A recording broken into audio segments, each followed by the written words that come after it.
This is just a very brief video.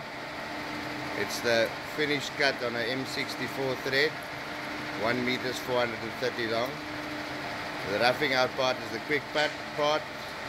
The finishing is the one that's giving me a headache. But as you can see, the thread is nice and shiny.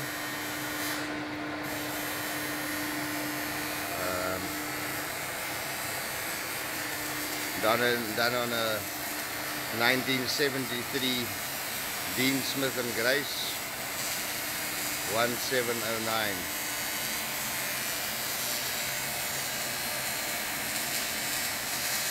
The total length of the shaft is 3 meters 100.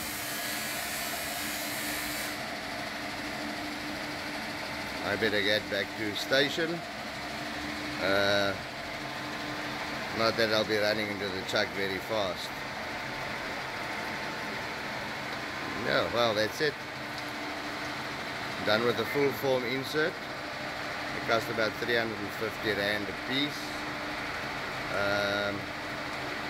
Yeah, what more can I say?